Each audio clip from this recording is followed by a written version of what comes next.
আজ কিন্তু বাড়িতে এই ট্রেন্ডিং মানে একদম দারুণ চলছে পুরো সোশ্যাল মিডিয়া জুড়ে এই আম পোড়া দিয়ে কাসুন্দি দিয়ে মুরগি ঝোল।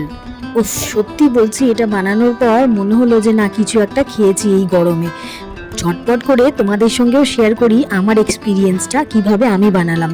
প্রথমেই দেখলে তোমরা আম, তারপরে হচ্ছে কিছু কাঁচা লঙ্কা আর একটা গোটা হচ্ছে তোমার রসুন, আমি ওটাকে ভালো করে পুড়িয়ে নিয়েছি এবং সেটা ভালো করে পুড়িয়ে নিয়ে আমটাকে ছাড়িয়ে নিয়ে রসুনগুলো ছাড়িয়ে নিয়ে ভালো করে বেটে নিয়েছি। বাটার পর কালারটা এসেছে দেখো, যেটা সোশ্যাল মিডিয়ায় দেখছিলাম যে বেশ হলুদ হলুদ, আমারটা যেন কালো কালো।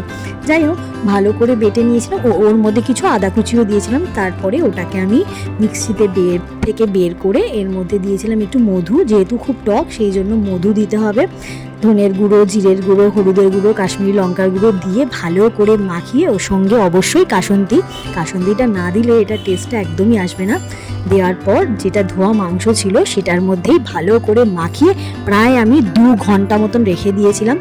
নুনটা দিতে ভুলে গেছিলাম, নুনটা এখন দিয়ে ভালো করে মাখিয়ে রেখেছিলাম। এবার কড়াইয়ে বেশ অনেকটা তেল দিয়েছি, সর্ষের তেল, তার মধ্যে পরিমাণ মতন পেঁয়াজ কুচি দিয়ে যতক্ষণ না পেঁয়াজের কালারটা ব্রাউন হয়ে আসবে ততক্ষণ এটাকে ভাজতেই থাকবো। কারণ কি, এটা বেশ ভালো করে ভাজা হলেই কিন্তু যত মানে মশলা ভালো করে ভাজা হয় বা কষা হয় ততই তার ভালো একটা টেস্ট আসে।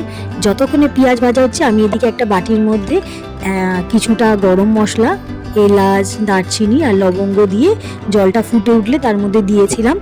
আর এটা অনেকক্ষণ ধরেই ফুটবে যতক্ষণ না এটার কালারটা অন্যরকম হয়ে যায়, মানে একটু হলদে ভাব এসে যায়।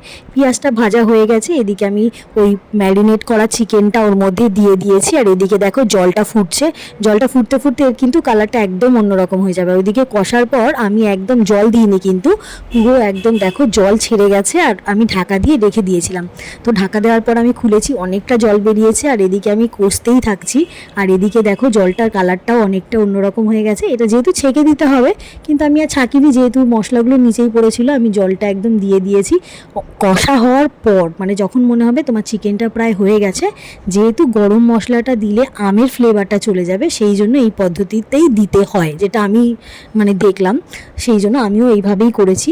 ব্যাস, আমার কিন্তু মুরগি কষা একদম রেডি। আমি গরম মশলার জল দিয়ে দিয়েছি, লাস্টে আমি একটুখানি কাঁচা লঙ্কা, ধনেপাতা দিয়ে ভালো করে নাড়িয়ে ব্যাস নামিয়ে একদম গরম গরম ভাতের সাথে আম পোড়া কাসুন্দি মুরগি রেডি। সত্যি বলছি, এই গরমে তোমরাও একবার বানিয়ে খেয়ে দেখো, আশা করছি তোমাদেরও ভালো লাগবে। বেশ একটা অন্যরকম টক ঝাল মিষ্টি দারুণ চিকেনটা হয়েছিল, আমাদের তো খুব ভালো লেগেছে। তোমরা বানিয়ে আমাকে কমেন্ট করে জানিও।